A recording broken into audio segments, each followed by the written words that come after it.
ফুটবলকে আমি ভালোবাসতাম। এই ফুটবল ভালোবাসার থেকে আস্তে, আস্তে ফুটবলার হয়ে গেলাম। সেই ফুটবলার তৈরি করার জন্য আমাদেরকে পৃষ্ঠপোষকতা করতে হবে। সেটা ফুটবল ফেডারেশন হোক, ক্লাবগুলি হোক, সেই পর্যায়ে খেলাগুলোকে নিয়ে আসতে হবে। আমি ছোটোবেলা থেকে যখন পেলে খেলতো তখন ব্রাজিল করতাম। পরে যখন ম্যারাডোনা খেললো তখন ম্যারাডোনাকে ভক্ত ছিলাম। বাংলাদেশে যে উদ্যোগ নেওয়া হয় যে এই একটা স্পোর্টস স্কুল স্পোর্টস প্রোগ্রাম, তারা যদি চেষ্টা করে স্কুল থেকে তারা ফুটবল প্লেয়ার বের করে নিয়ে আসতে পারে, তারপরে এই প্লেয়ারদেরকে বাংলাদেশ ফুটবল ফেডারেশন কাজে লাগাতে পারে, সামনে এইচ ভিত্তিক যে খেলাগুলি আছে সেগুলোতে কাজে লাগাতে পারে এবং এরা সামনে আমাদের বাংলাদেশ ফুটবলের ন্যাশনাল টিমের সার্ভিস দিতে পারবে। ফুটবল তো অনেক ঘাটতি রয়ে গেছে এখন। যারা নতুন এসছে তাদের এক বছর শেষ হয়ে গেছে, তো এক বছর তাদের আমি কোনো তাদের কাছ থেকে কোনো প্রোগ্রাম পাইনি যে আমাদের সারা বছরে 4 বছর তারা যে এসছে প্রতি বছরই তার প্রোগ্রাম কী, তার কিভাবে তারা ফুটবলটাকে এগিয়ে নিয়ে যাবে সেই প্রোগ্রাম এখন পর্যন্ত পাই নাই।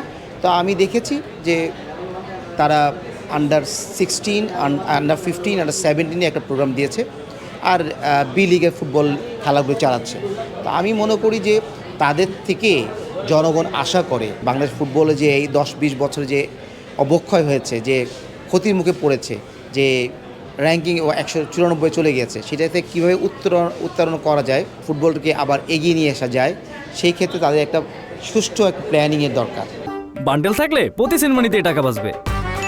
বিকাশ সেনমানি বান্ডেল কিনে জিতুন প্রতি লেনদেনে। আমরা 10 বছরের একটা প্ল্যানিং নিতে পারি, সেটা ফুটবল ফেডারেশনই সেই প্ল্যানিংটা দিতে পারে। যেমন আমরা চিন্তা করি সাফ না, আমাদের এশিয়ার 10টা টিমের ভিতরে আমরা অংশগ্রহণ করতে পারি। তারপর আমরা চিন্তা করি যে ওয়ার্ল্ড কাপ কীভাবে যাবো। তো আমাদের এশিয়ার 10টা টিমের ভিতরে থাকতে হলে আমাদের ওই ধরনের চিন্তাভাবনা করতে হবে যে কীভাবে আমরা 10টা টিমের ভিতরে ঢুকতে পারবো।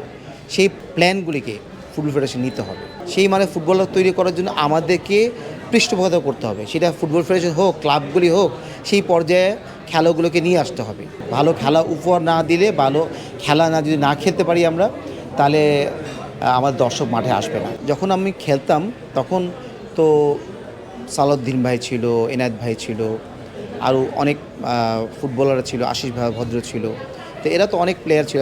আমরা তো অ্যাকচুয়ালি লোকালি বাংলাদেশ সালাউদ্দিন ভাইদের খেলা দেখতাম আর বিদেশে আমাদের ম্যারাডোনা খেলা দেখতাম। প্রথমে যখন ছোটোবেলায় খেলতাম তখন অ্যাকচুয়ালি ভালোবাসে ফুটবল খেলতাম, ফুটবলকে আমি ভালোবাসতাম। এই ফুটবল ভালোবাসার থেকে আস্তে আস্তে ফুটবলার হয়ে গেলাম। আমি ছোটোবেলা থেকে যখন পেলে খেলতো তখন ব্রাজিল করতাম। পরে যখন ম্যারাডোনা খেললো তখন ম্যারাডোনাকে ভক্ত ছিলাম। আর এই ব্রাজিল আর্জেন্টিনা ঠিক সেরকম ছিল মহারানা বনে আমাদের সময়।